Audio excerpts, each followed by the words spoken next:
I've been thinking about what it means to embrace the spirits, embrace spirit's interpretation of everything.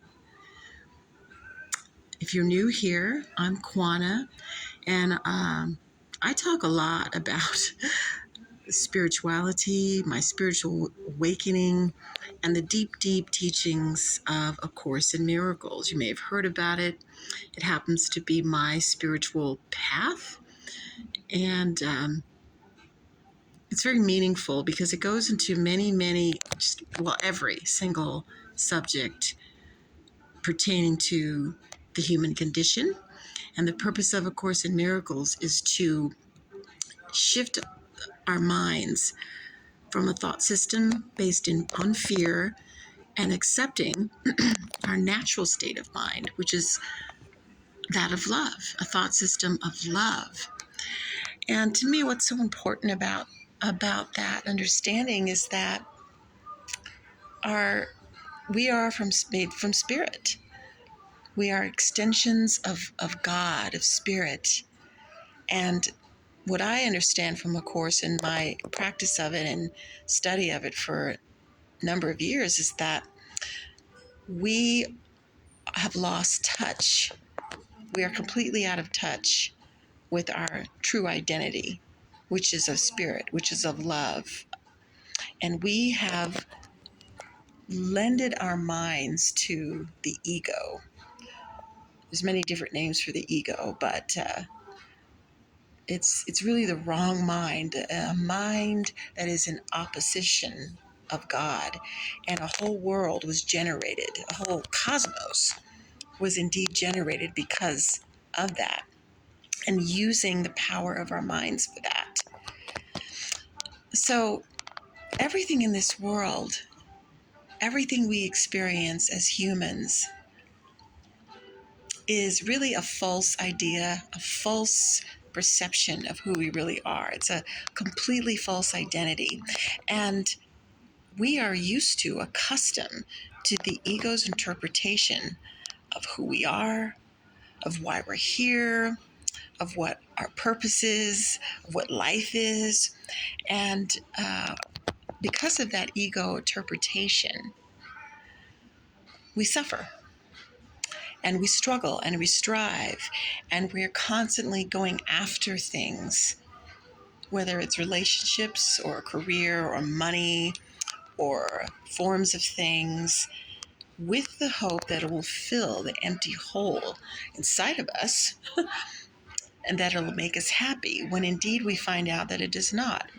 Once we achieve something, then seemingly achieve, we seem to feel good for a little while, but then we're back to feeling empty again. And the reason for that, I've discovered too in my own experience. And tell me in the comments below if you've gone through that, where you felt that emptiness, right? Because you went after something and it turned out to be nothing that sustained you in a consistent way.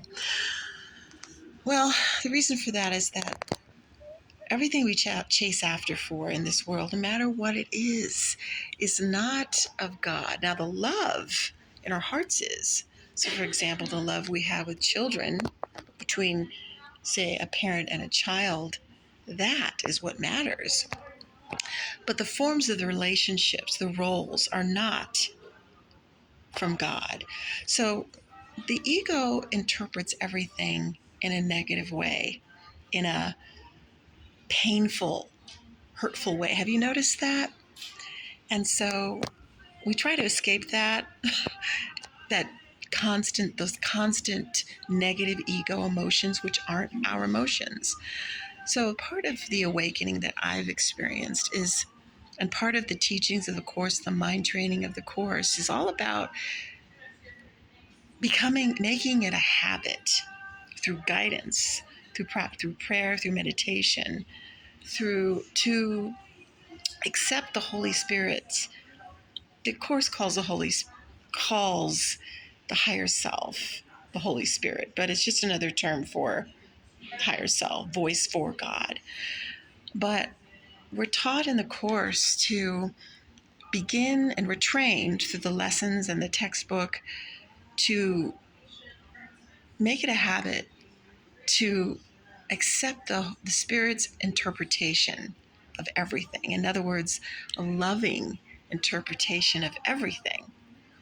And that is a practice because we're so used to seeing everything through the ego lens. And that's why our lives are mostly,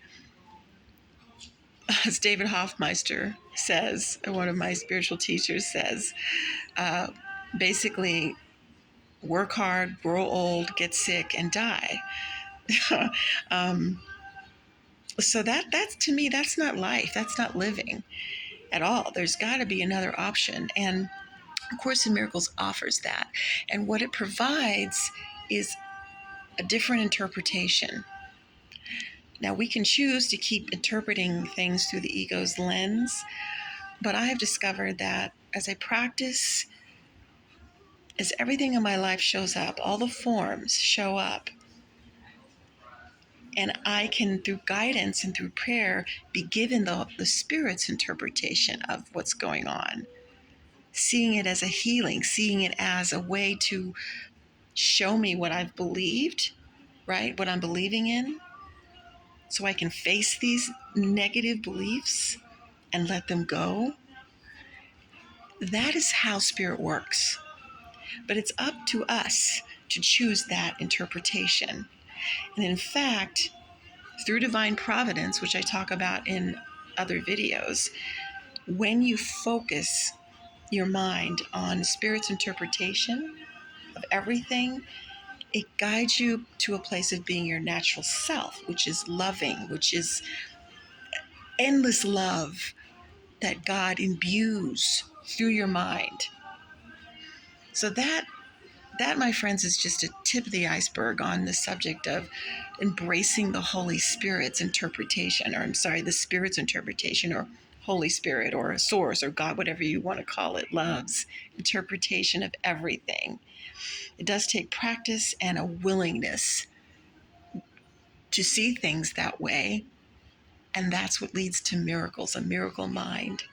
So please share your thoughts about pursuing things in the world, and if you've had experience with the contrast between this God's interpretation of things and the ego's interpretation of things.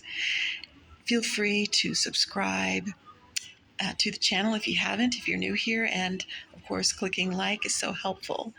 And remember that we are here to be free and to be happy all the time with the Holy Spirit, with the Spirit's interpretation of everything.